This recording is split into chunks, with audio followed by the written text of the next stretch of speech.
is going on, everybody? It is your girl Pam with 2200 Taps. It has been we're still recording. God, I've been out of the game for a little bit. I didn't even know I was recording or not. It's been a hot minute because I actually found a full-time job in addition to the podcast. I have not pushed out content. I'm a horrible host, but screw it, because it is what it is, and we're still pushing through as best as we can. I've got some really exciting things coming up, but first, I have my very first guest in a while. The dude is like a celebrity in the veteran world. He is a medically retired, I'm assuming, veteran.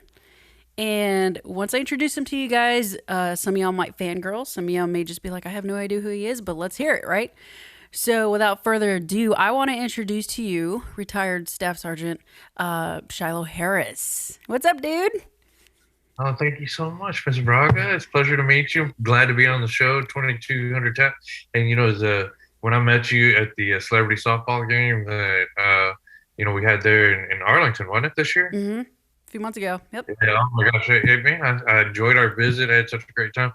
And I'm sorry it took so long for me to get on the show. We had a crazy summer. How about you? How was your summer? It was bananas. It's been bananas. But busy's always good. So, we met at the celebrity softball game that our buddy Tim Clun put on, and a bunch of veterans and celebrities. And at the end of the day, people were like, "How was it?" I'm like, you know what I realized? Like, veterans are way cooler to hang out with than celebrities. Like, Yeah. maybe that's a dig, maybe it's not. I don't know. But at the end of the day, when we've got a buddy of ours taking his leg off and another buddy of ours going at bat with it and actually getting on base, it's hilarious, dude. So you get a group of us dysfunctional veterans around, you never know what's going to happen. So I'm just glad we connected. I'm super, super glad. It's an honor to have you here on the show. I think it's just going to help cultivate. Oops. Oh, you're good. You're a busy man. See, I'm telling you, Shiloh's like a celebrity in our own world. So, all right, man. So, welcome back. Hey, so I know your story is out there. It's all over it's like, if you just Google your name, it's everywhere. You've shared it many times. So I'd like to just hit on a little bit of it and then really tackle what we want to promote and help, because we got some good things coming up, especially around the 20th anniversary 9/11. But my listeners, some of them may not know your story. When you're ready, I'd love to just kind of take them on a little journey and then dive into the good stuff. But I want people to really know who you are and what made you who you are today. So take it away, man. So, Pam, I'm just going to tell you, I still feel really blessed to live the life that I live. And, despite me being injured and looking the way that I do, I still think I do pretty well. There are times that I walk into a room and literally everybody will stop and look like, wow, what happened to that guy, But I guess over the years, I've just learned to, I guess you could say in a way, appreciate it. I guess it's better than people not recognizing, but something I appreciate more than, them, stopping to take notice is, when they actually ask questions about why it happened and how it happened. And I'm very proud of my military service. So, of course, I'm not shy about sharing my story with people. And I guess that's one of the reasons that I've been able to touch the lives that I have and become a motivational speaker and write a book and, and all these things. These aren't things that I necessarily sought out to do. I kind of feel like it was, I guess you could say, a God thing, it put me in the right place at the right time. And I've just been so very blessed in this lifetime. And I don't know, it's just, I couldn't have asked for anything better. And it's not what I expected when I joined the military. Heck, I expected to be a soldier for life. Mm-hmm. So you served in the military too, right? Yeah, I did 11 years in the Coast Guard. So Say that again. I did 11 years in the Coast Guard. Oh wow, Yeah. Coast Guard. Yeah. I believe it or not, I always tell my kids, I said, you got to go to school because I definitely want you in the Coast Guard or something cool like that. And my dad did the same thing. He was an infantry guy. Mm-hmm. And I say this kind of jokingly, but also, seriously, everybody wants their kids to have every option. But if they choose to be a grunt, then be a grunt, But I guess you can say that's what I did. My dad, he'd always tell me, I want you to be smart. I want you to do this. And I did. I finished high school and I got some college. And then, when 9/11 happened, I decided I want to join the military. Hmm. Well, my dad, he was a paratrooper, infantry guy. He went to Vietnam. He volunteered to go to Vietnam. He wasn't drafted. And when I called him to tell him that I was thinking about joining the military, the first thing he told me was like, join the Air Force or join the Coast Guard, join something cool. He's like, that way you can have a career. So, jokingly in a way, everybody has a job, and in the military, everybody sacrifices. That's for sure. Same thing with Yeah. our first responders, our peace officers, and I'm so thankful to be able to wear my uniform. But I chose to go into combat arms. I chose to be a cavalry scout, and I did well on my ASVAB, and they said, hey man, what do you want to do? And I was like, I want to be a scout, and they're like, we've got other jobs, and I'm like, no, I want to be a scout, man. I want to be on the ground, do That's my job. awesome. So I loved it. I don't hear that often. Like, I don't think I've met anybody that was like, man, I wish I'd have been well, no, I have, but like, we get a lot of like in branch, like rivalry where it's like, oh, you're a coastie. Oh, you're not tall enough to be a coastie and all this shit, right? But to hear like you did good on the ASVAB and you could have picked any other job, but you decided to just be a grunt, to be on the ground, front lines, let's go. That I don't hear that often, you know? I So mean, that's in a cool. way, I think it was by default because those are the stories I grew up on. Mm-hmm. Maybe if my dad had been telling me different stories, it'd have been different. But I heard some of those stories, and a lot of the guys from the Vietnam era didn't share their stories a lot. They were Mm-mm. very stoic, they were very private, and so the few stories that I did hear was all about combat, being on the ground and going through the jungle with his team. And so, I guess in a way that appealed to me as I got older. And, but it's just like in the Coast Guard, I have some friends that are in the Coast Guard that, they do more like DEA work kind of stuff Mm-hmm. now, where they're like on the coastlines, watching for, I guess, what do you call them? Like rogue boats or something? Pirate boats? How does that work? I know Yeah, I'm interviewing. No, I know, I'm like you're sorry. interviewing me. I'm like, wow, I'm not ready for this one. Yeah, I mean, you got the drug smugglers, you got the narco subs, you got all that craziness, like down, from down the South, Florida, like Cuba, all that madness, But we touch a lot of everything. Like we do search and rescue, we do that, we do aids navigation, we do maritime security, we do hell, we just do. We're like all over the place. And then in the span of 20 years, you could have had the same MOS, if you will, like a rating, but you could have Yeah. done like literally 20 different jobs. You don't just stay in that one job for 20 years. So that's why I loved it. It was just very like, yeah, if you hate what you're doing, you're going to be transferred out in a few years anyways. You're going to do something else, you know? So, Variety. Oh yeah, no, and hmm. I think that's what I enjoyed about the military too. And I mean, yeah, some of it got a bit redundant, but that's part of it too. Having a routine, taking care of your equipment, all that stuff. But mostly what we did is, like when we went to Iraq, scouts generally, well, in Iraq, almost all of us had the same job anyway when we got there. It didn't matter if you're an MP, engineer, infantry, cav guys. I mean, we all ate dirt. We all run those roads, watching for IEDs, and we all tried to catch the bad guys, And Meh. it was such a crazy front out there because it was hard to distinguish the bad guys, which is, I guess, what happened, to me being injured. And why it was so volatile is because you never really knew who the bad guy was. Unless you seen them actually carrying a weapon shooting at you, or you caught them with a shovel beside the road burying a bomb, Hmm. and because they didn't wear a uniform, they didn't have standard issue stuff, like we do in the military, and so it made it a very hard front for us to operate on. But obviously, and I know you know this, and I know a lot of listeners do. Our biggest threat was IEDs, Hmm. or improvised explosive device, which means it could literally be anything. Hmm. And I mean, it would just riddle both Iraq and Afghanistan. And so, that both of my deployments, both of them in Iraq, which was, I think it was OIF 2 and OIF 4, which would have been '04 and '05. And then I had about a year down, and then we went back in '06, and I got injured about halfway at the first part of 2007. And I was just gonna say that because I know your injury, you sustained in '07, and what a lot of people know, like we've been over there what almost 20 years, and what a lot of people if you've been following it, or you've been in it, like that whole pocket, like the early 2000s, was probably the most brutal.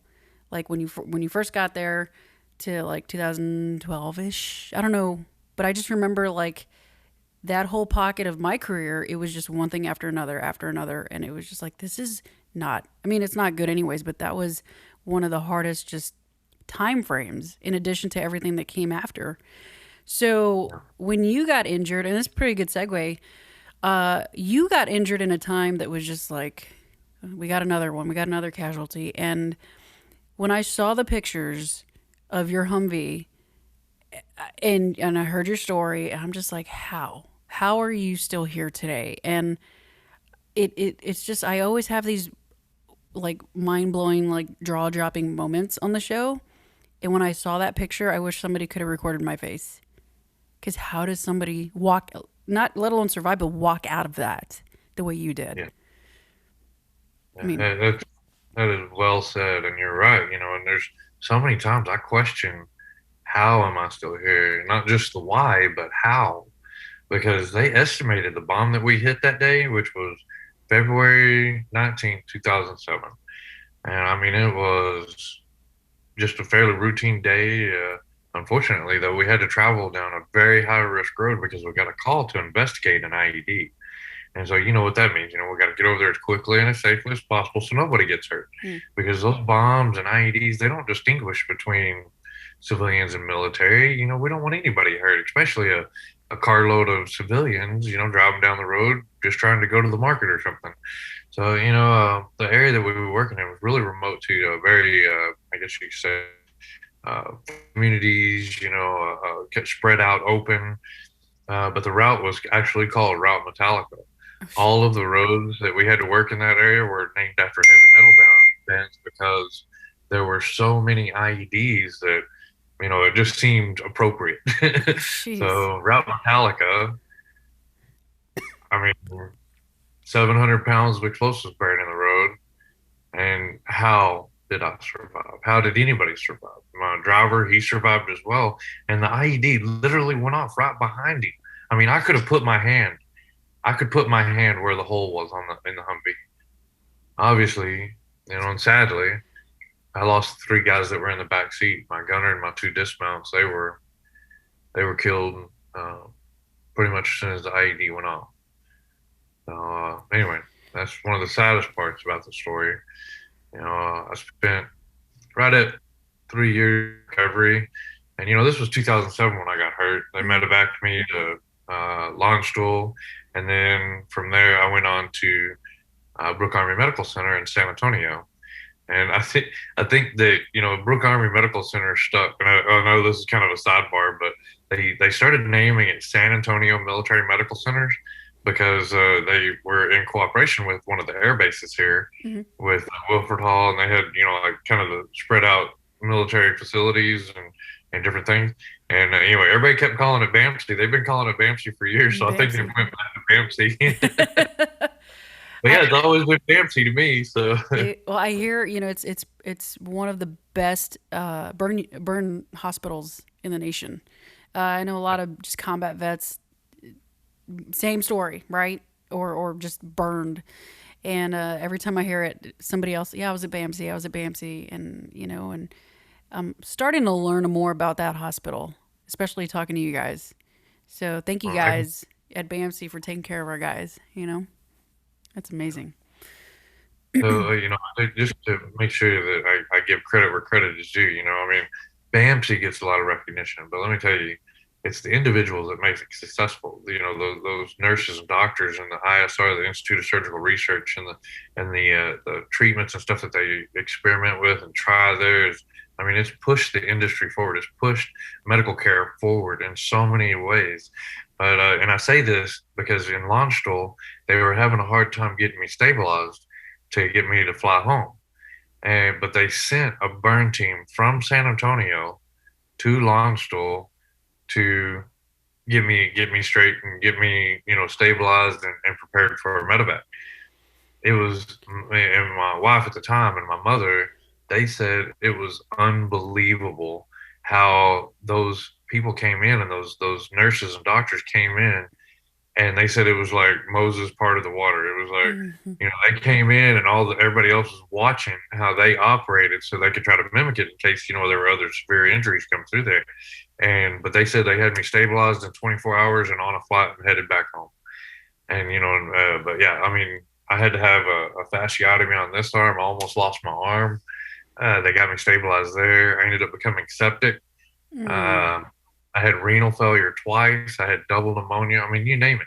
My mom said, "You don't do anything half-assed." She was like, "Everything that could have happened to you," and she said, "You're just so blessed to be the way that you are now." She said it could have gone in so many different ways, and so that's why I continue to say I'm so blessed and I'm so lucky that I'm here and Hmm. how I'm here. Yeah. So Yeah, and you look fantastic, by the way. Your hair looks great. I know you said you needed to comb it before we jumped on.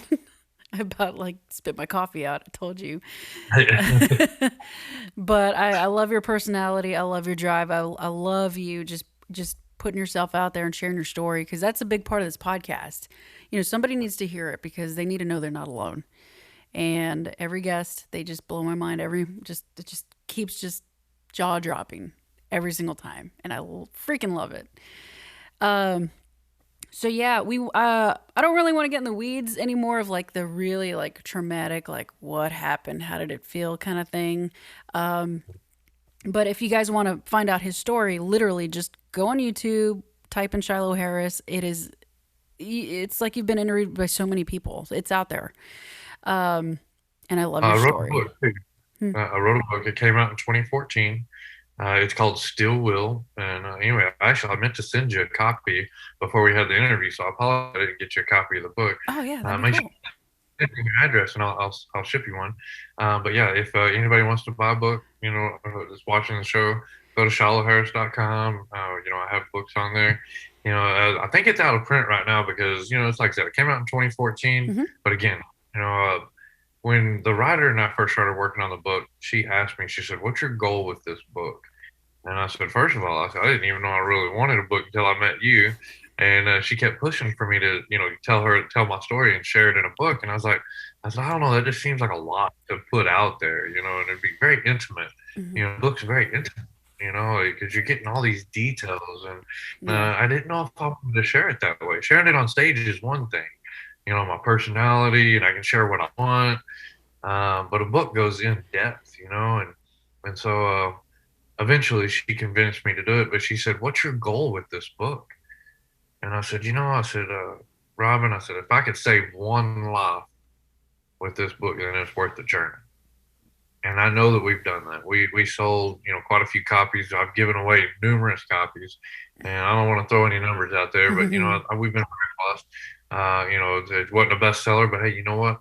I know that we saved a lot of lives and we changed a lot of lives. And I see people today contacted me saying, "Man, your book changed my life," and I'm so happy to hear that. Well, I just went on audible.com. It's on Audible. So people can see hear an Audible version, I guess.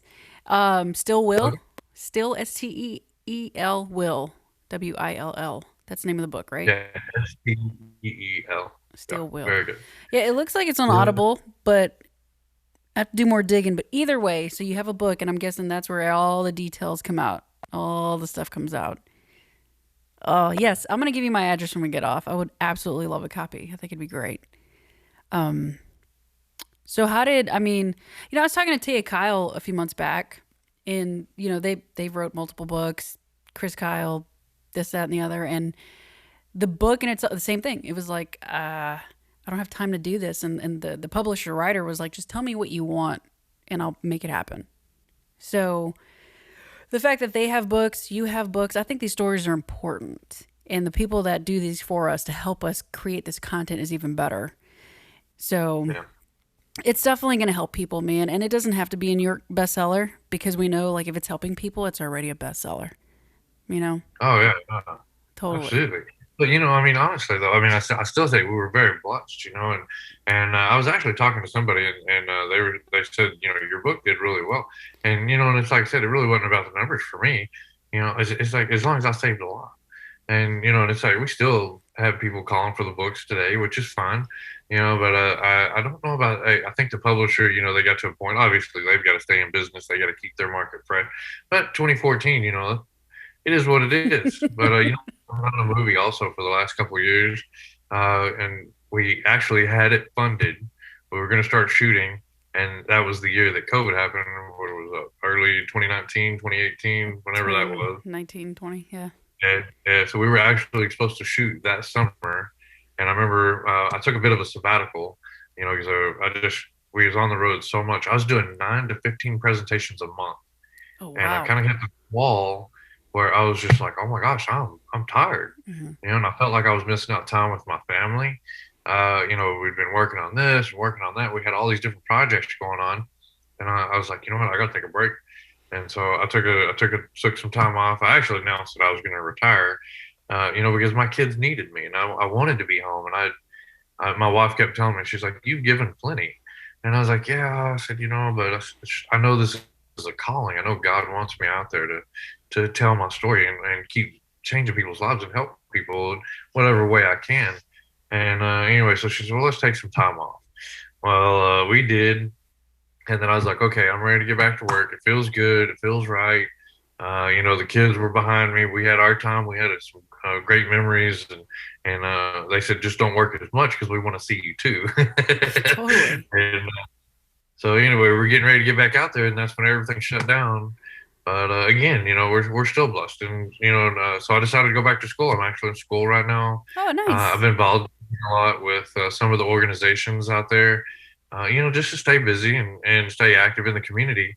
But I've been getting some speaking jobs, and but it's like I said, so much has changed since COVID happened that it's and for me again, it's not really about the work. It's just about how can I help, how can I contribute Hmm. to making the world a better place. Just as you said earlier, how can we make our communities better and stronger? And that's what we're doing. And so one of the organizations that I've been working with here lately is called Helping a Hero.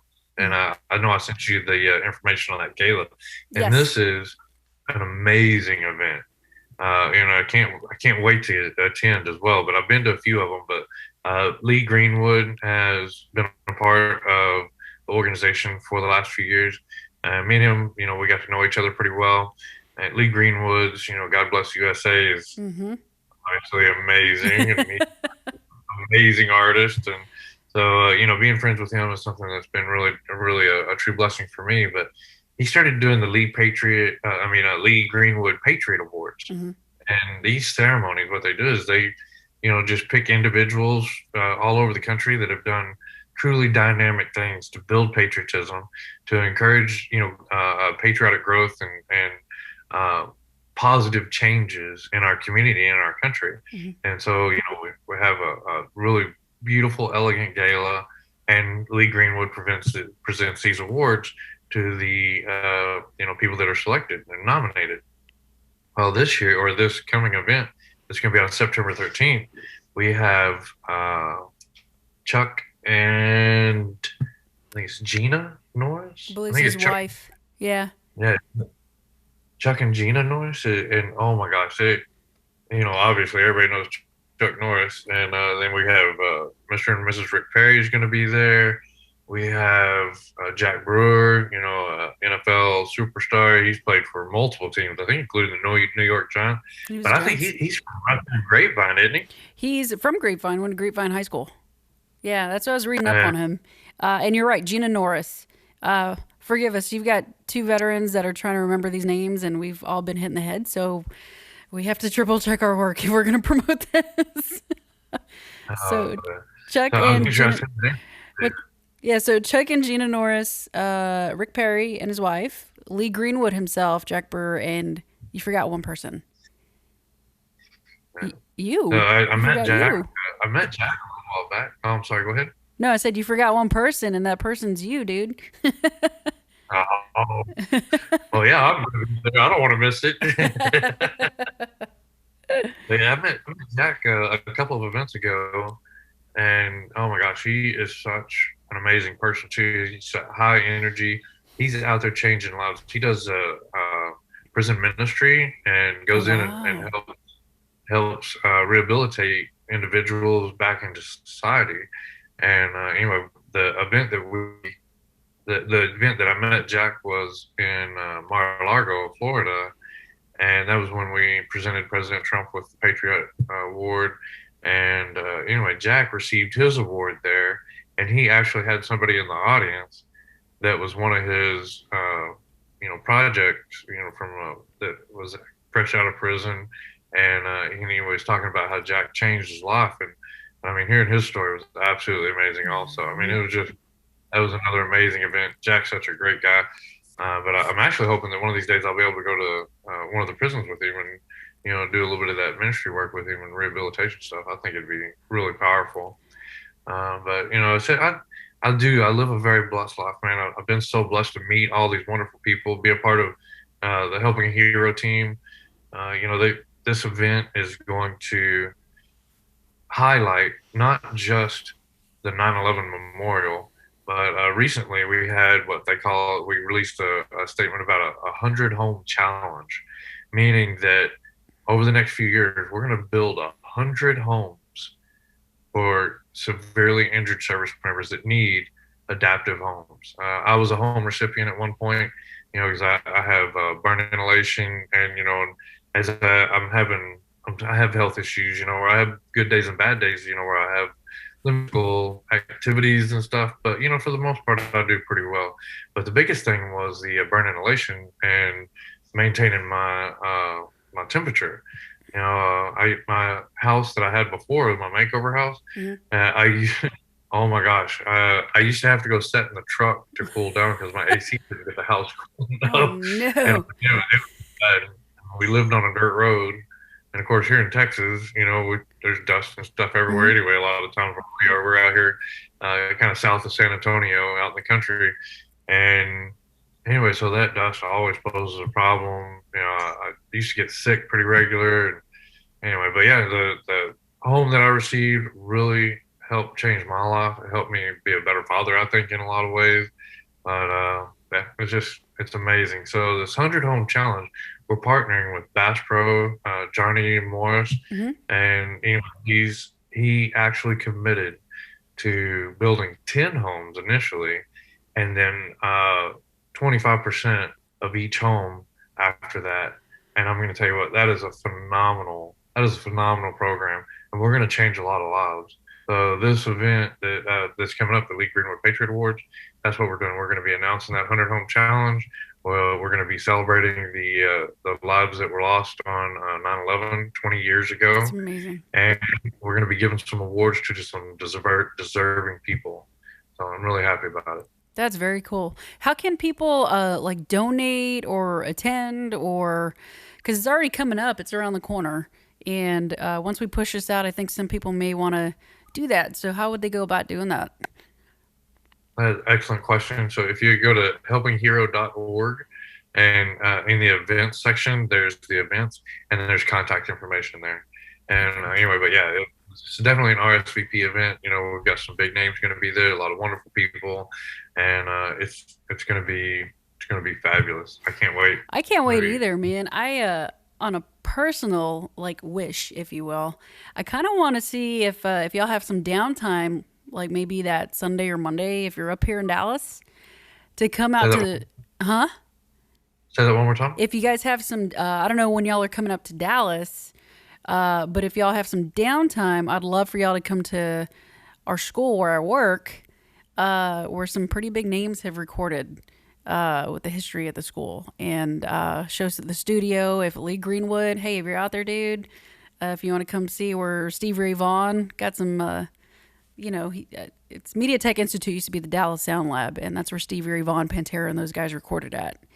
Well, I worked there. definitely. Yeah, Send me the information on that, and we'll see what we can do to make that I happen. think that'd be I know I fun. can do that for sure. I can't speak for Lee and them because I don't know when they're flying in, but Dude, we'll talk after the podcast. I'd love to, dude. I'd love to just show you around. It's incredible. It's the same owner, different building, but all the platinum records and everything are still there, from Stevie and Pantera and all those guys. So we will chat about that afterwards. But yeah, I'm gonna rein it absolutely. back in here. Dude. So September 13th. Can you believe it's already gonna be 20 years since all that madness? Can you Yeah, believe it's 20 years. Can you believe that? no, I joined right after 9/11. I think dude, the March following. And so yeah, it's like that's 20 years. 20. 20. And I got sent to New York City for the third anniversary of 9/11 to do 24-hour patrols for like 2 3 months with Station New York. And I won't even get into the intel and stuff that we had there, but it became more personal to me. And it was the third anniversary. And it's just blows my mind how far that city has come since everything happened. You know, rebuilding and overcoming that stuff. It was insane. But Yeah. a worthy cause nonetheless. Ground Zero. Did you see Ground Zero I did. before they did the rebuilding? I did. 3 years after, a lot of the debris was pretty much cleared out, but it was a big gaping hole, and then that famous like cross from the beams that just stayed, like that was still there. It was incredible. I have pictures from my old like Kodak camera, but speechless. You can't Yeah. even imagine. I meet people that worked at Port Authority, every now and then at different events, and and even for that matter, I've met some people from Manhattan. I've been very fortunate that I've been to Manhattan multiple times, and I almost feel like I've got to see these stages of the recovery, and then of course the new facilities and stuff. And, powerful. So anybody that hadn't seen it, I highly recommend that you go and see it. Oh my gosh, it's amazing. Yeah, yeah. We went last year to New York City to go check out the museum, and we couldn't get in because the line was super long. Um, but to see the Freedom Tower standing, that was totally worth it. Just like there she Yeah, is, you know. it's powerful. Well, I think we're pretty solid on this podcast, man. I really wanted to capture the event that you're going to be at on Monday, um, and then a little bit of your story. But I'm truly honored that you gave me 30 something minutes of your time to really dive into who you are for my listeners, and then this event that's coming out, which I should be pushing this out if not later on today, tomorrow morning. So it will be Okay. on the platforms, and then I'll give you the link and all that fun stuff. But before I let you go, and stay on when I let my listeners go, but before we let them go, is there anything that you want to convey to them or encourage them, or especially right now in this crazy time, right? Is there anything you want to just kind of let them know? Yeah, so I'm really glad that you asked that because I wanted you to know that I'm usually in a little better spirits, and I apologize. Right now is a really testy time, I'm sure, for a lot of veterans, a lot of people that served Yeah. in Iraq and Afghanistan, or either one for that matter. But especially for those individuals that served in Afghanistan, right now what we've been watching on the news is, I mean, it's a true tragedy, and anybody that's ever been there and sacrificed, I mean, this has got to be really, really hard for them. I've been dealing with that, and I'm trying to keep my spirits up because, in a way, I had mine when we pulled out of Iraq and ISIS. All the ISIS stuff happened. Mm. And I mean, that was so horrible. It seemed like it was different circumstances though, because Iraq wanted us out. They said they were ready to, take over. They wanted us out, and that was fine. And it could it have happened better? Maybe we don't know. Hindsight's always 2020. What we're facing here in Afghanistan, I think was poor planning for whoever it was, and I think that definitely somebody needs to be held responsible because there's American lives being lost still, and it shouldn't happen like that. And so, for any service member that is dealing with this right now, I want you to know you're not alone. We're all suffering in some way, watching the way this has unfolded. And I'll remind you, and I'll remind the world, we were attacked. Our nation was attacked on 9/11, 2001, where we lost almost 3,000 innocent lives in a matter of hours. And to this day, right now, we're still losing lives.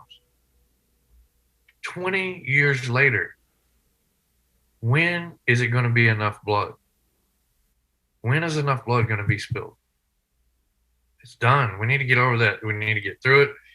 And you know what I mean? It's just, I'm just sick to my stomach some days. And I think about, I watched how oppressed those people were in Iraq, and I know the same thing with Iraq. I mean, Afghanistan.